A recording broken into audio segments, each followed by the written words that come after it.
नमस्कार दोस्तों, मैं हूं डॉक्टर दीपक तुपे, विवेकानंद कॉलेज कोल्हापुर। आज हम नसीमा हुजरूक का व्यक्तित्व और कृतित्व देखेंगे। हालांकि नसीमा हुजरूक का जीवन बड़ा कष्ट, दुख, वेदना एवं संघर्ष की छटपटाहट के कारण सामान्य जीवन उनका काफी कष्टदायी दिखाई देता है। सुप्रसिद्ध रचनाकार नसीमा हुजरूक के नसीब में हमेशा परिश्रम और वेदना ही रही। यह अनुभव उनका अपना अकेली का था। लेखिका ने विकलांगों का प्रतिनिधित्व कर उनके पुनर्वास में एक संस्था का गठन किया जो हेल्पर्स ऑफ हैंडीकैप कोल्हापुर नाम से जानी जाती है। उनके सामाजिक कार्य की आप बीती खुद की ही आत्मकथा लिखने तक प्रेरित करती रही। यह संघर्षमय एवं सफल चरित्र की प्रतिकृति या गाथा कुर्सी पहियों वाली आत्मकथा के माध्यम से समाज में आई हुई है, जिसका हर पृष्ठ विकलांगों को ही नहीं, सामान्य व्यक्ति को भी प्रेरित करता रहा। जन्म तिथि एवं जन्म स्थान। नसीमा मोहम्मद अमीन हुजरूक का जन्म 2 सितंबर 1950 को महाराष्ट्र के सोलापुर जिले में हुआ। उम्र के 16वें साल पैराप्लेजिया यानी पक्षाघात के कारण कमर के नीचे का हिस्सा संवेदनाहीन हो गया। बचपन शारीरिक दृष्टि से विकलांग एवं कमजोर होने के कारण वो मानसिक दृष्टि से भी कमजोर हो गई थी। हालांकि नसीमा का जन्म एक मध्यम वर्गीय परिवार में हुआ। उनका बचपन वेदनादायी एवं पीड़ादायी रहा। बचपन से उन्हें कुंठा, तनाव का सामना करना पड़ा। बीमारी के कारण ननिहाल के लोग खाने पीने का बहुत ख्याल रखते थे।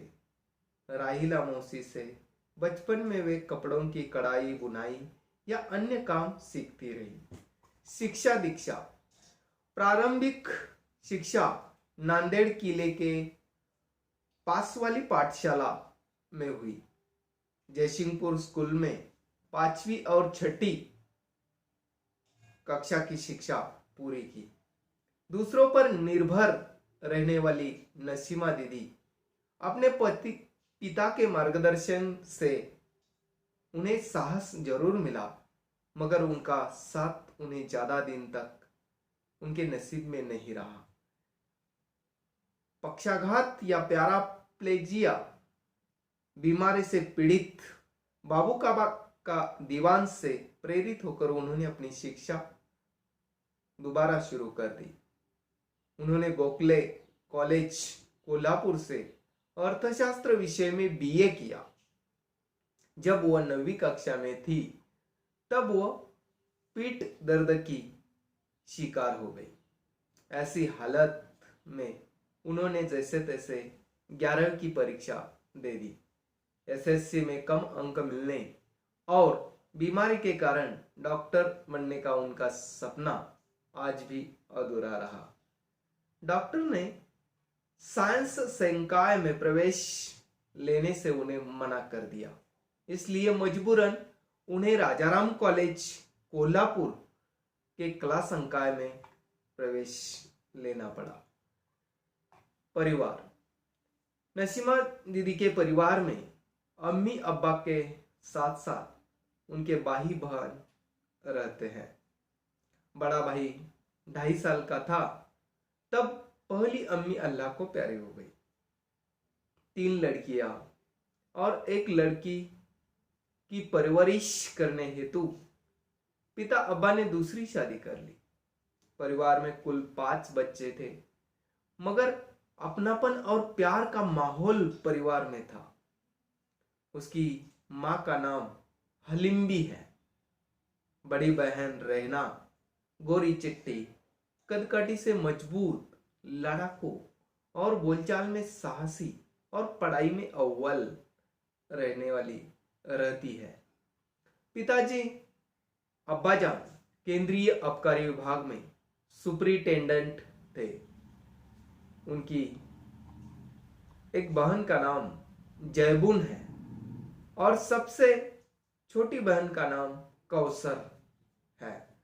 परिवार में अम्मी, भाई बहन, मौसी, मामा जी, मौसेरी बहनें, दादी, मौसी बदरुनिसा, राहिला, मामा हारून खान, नानी सब नसीमा का ख्याल रखते हैं और वे नसीमा के सुख दुख के साथी भी रह चुके हैं। उसके छोटे भाई का नाम अजीज है। वह जो बचपन से बहुत शरारती था, लेकिन पिता के मृत्यु के बाद वह अधिक प्रगल्भ और जिम्मेदार पाया जाता है। बड़ा भाई यूसुफ बहुत शांत स्वभाव का है। मामा हारून की शादी नसीमा दीदी की 2 नंबर की बहन अप्पाजान जमीला के साथ हुई थी।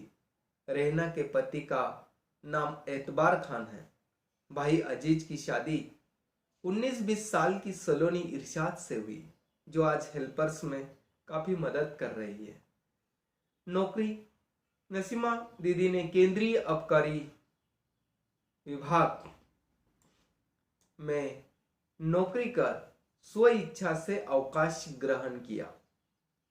वर्ष 1993 में उन्होंने व्यवसाय प्रशिक्षण केंद्र की स्थापना की। ट्यूशन लेना, रुमाल बनाना, मूर्तियां बनाना आदि कार्य भी उन्होंने प्रशिक्षण केंद्र के माध्यम से किए हैं।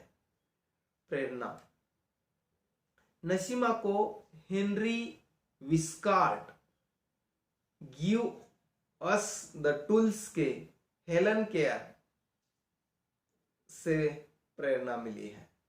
इसके अलावा उनके गुरु बाबू काका दीवान से भी उन्हें प्रेरणा मिली है। बाबू काका को वह अपने जीवन का पहला गुरु मानती है और हेनरी विस्कार्ड को वह अपने जीवन का दूसरा गुरु मानती है। धन्यवाद।